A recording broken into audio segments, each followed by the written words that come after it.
உரை.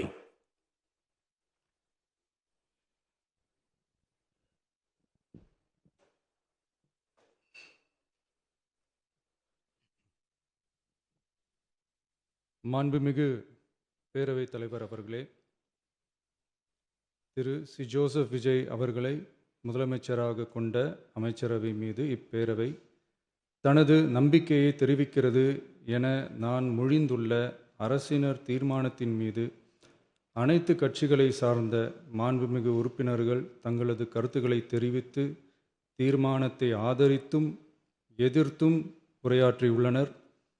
உரையாற்றிய உறுப்பினர்கள் அனைவருக்கும் என்னுடைய நன்றியை முதற்கண் தெரிவித்துக் கொள்கிறேன். இந்திய தேசிய காங்கிரஸ் கட்சி சார்பாக உரையாற்றிய மாண்புமிகு திரு சே. ராஜேஷ்குமார் அவர்கள் தீர்மானத்தை வரவேற்றதோடு மட்டுமல்லாமல் மதசார்பற்ற அரசுக்கான ஆதரவு என கூறினார்கள். நிச்சயமாக இந்த அரசு மதசார்பற்ற அரசாகத்தான் செயல்படும் என்கிற உறுதியை தெரிவித்துக் கொள்கிறேன்.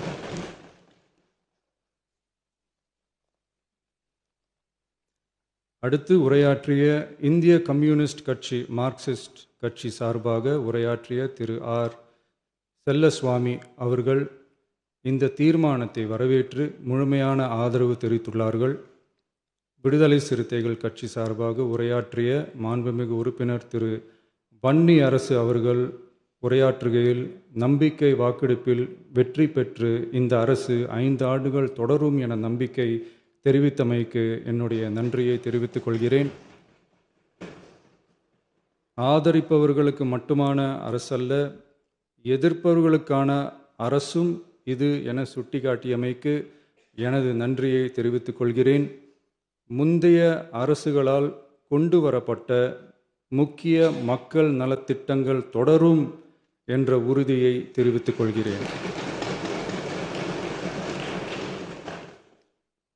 இந்திய யூனியன் முஸ்லீம் லீக் கட்சியின் சார்பாக உரையாற்றிய மாண்புமிகு திரு ஆமு ஷாஜகான் அவர்கள் தீர்மானத்தை வரவேற்று வரலாற்று சாதனை இந்த அரசு படைக்கும் என வாழ்த்தியுள்ளார்கள். மாண்புமிகு உறுப்பினர் திரு எஸ். காமராஜ் அவர்கள் தீர்மானத்தை வரவேற்று உரையாற்றியுள்ளார்கள். இந்திய கம்யூனிஸ்ட் கட்சி சார்பாக உரையாற்றிய மாண்புமிகு திரு ராமச்சந்திரன் அவர்கள் தீர்மானத்தை வரவேற்று பேசியுள்ளார்கள். தேசிய முற்போக்கு திராவிட கழகத்தின் சார்பாக உரையாற்றிய மாண்புமிகு உறுப்பினர் திருமதி பிரேமலதா விஜயகாந்த் அவர்கள் உரையாற்றுகையில் எதிர்கட்சிகளை எதிரி கட்சிகளாக நினைக்காமல் எங்கள் அரசு செயல்படுவது குறித்து குறிப்பிட்டு வாழ்த்து தெரிவித்தமைக்கு என்னுடைய நன்றி. மேலும் ஓரிரண்டு கருத்துக்களை தெரிவித்து தெளிவுபடுத்த வேண்டுமென்று கேட்டுக்கொண்டார்கள். I will rethink about it. தமிழ்நாட்டை ஆண்ட பல்வேறு கட்சிகளை சார்ந்த அரசுகள் இந்த நாட்டு மக்களின் நலனை முன்னிலைப்படுத்தி தீட்டிய திட்டங்கள் சமூக நீதிக்கு முன்னுதாரணமாக திகழ்ந்து நிறைவேற்றப்பட்ட சட்டங்கள் எங்கள் கட்சியின் கொள்கை தலைவர்களின் எண்ணங்கள் என இவற்றை மனதிலே கொண்டு எங்களுடைய ஆட்சி நடைபெறும் என்கிற உறுதியை மட்டும் தெரிவித்துக் கொள்கிறேன். பாரதிய ஜனதா கட்சி சார்பாக பேசிய திரு எம். போஜராஜன் அவர்கள் நடுநிலை வகிப்பதாக தெரிவித்து உரையாற்றியுள்ளார்கள். பாட்டாளி மக்கள் கட்சியின் சார்பாக அடுத்து உரையாற்றிய மாண்புமிகு முனைவர் திருமதி சௌமியா அன்புமணி அவர்கள் உரையாற்றுகையில் விவசாயிகள், இளைஞர்கள், மகளிர் நலன், மது ஒழிப்பு குறித்து செயல்படுத்தப்பட வேண்டிய திட்டங்கள் குறித்து குறிப்பிட்ட தீர்மானத்திலிருந்து விலகி நிற்பதாக தெரிவித்துள்ளார்கள். மகளிர் பாதுகாப்பிலிருந்து தவிர எந்த அரசு இம்மியளவும் இடம் தராது. அடுத்து உரையாற்றிய மாண்புமிகு திரு மு. தமிழன் அன்சாரி, மாண்புமிகு திரு கே. நித்யானந்தன், மாண்புமிகு முனைவர் எம்.எச். ஜவாஹிருல்லா, மாண்புமிகு திரு எடப்பாடி கே. பழனிசாமி அவர்கள் மற்றும் ஆகியோர் உரையாற்றுகையில் தீர்மானத்தை எதிர்த்து உரையாற்றியுள்ளார்கள். எதிர்க்கட்சி தலைவர் வெளிநடப்பு செய்துவிட்டார்கள். மாண்புமிகு திரு எஸ்.பி. வேலுமணி அவர்கள் தீர்மானத்தை ஆதரித்து உரையாற்றியுள்ளார்கள். குதிரை பேரத்தில் எமது அரசு ஈடுபடுகிறது என்று கருத்தை தெரிவித்த மாண்புமிகு உறுப்பினர் அவர்களுக்கு நான் ஒன்றை மட்டும் சொல்லிக்கொள்கிறேன். இந்த அரசு குதிரை வேகத்தில் செயல்படுகிற அரசே தவிர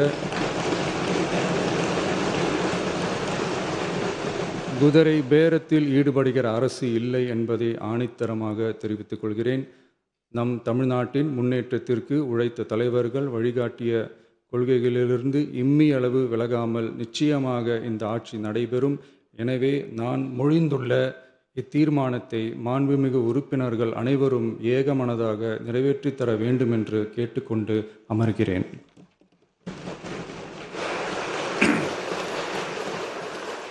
அரசினர் தீர்மானத்தின் மீது இப்போது வாக்கெடுப்பு.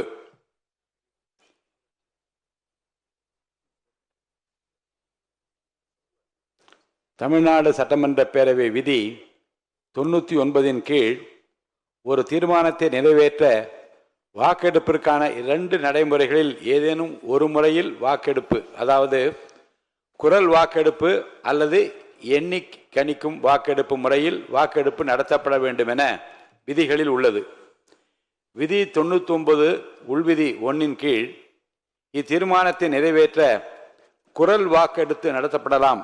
எனினும் தீர்மானத்தின் முக்கியத்துவத்தை கருதியும் இதுபோன்ற முன் நிகழ்வுகளில் ஏற்கனவே இப்பேரவையில் கடைபிடிக்கப்பட்டு வரும் கணக்கெடுப்பு முறையினையும் விதி 99 உள்விதி 3 குறிப்பிட்டுள்ளவாறு எண்ணி கணிக்கும் முறையில் வாக்கெடுப்பு நடத்த முனைகிறேன்.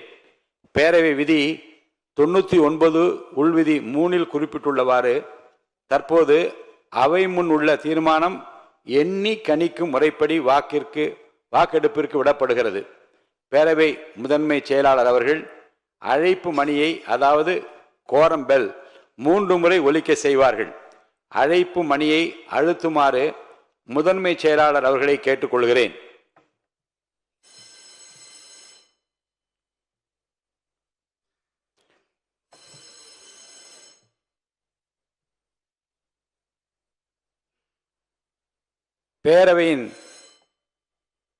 பேரவையின் நுழைவாயில்கள் அனைத்தையும் மூடும்படி அவை காவலர்களுக்கு உத்தரவிடுகிறேன். பேரவையின் அனைத்து வாயில்களும் மூடப்பட்டிருந்தவா என்று உறுதிப்படுத்த வேண்டுகிறேன்.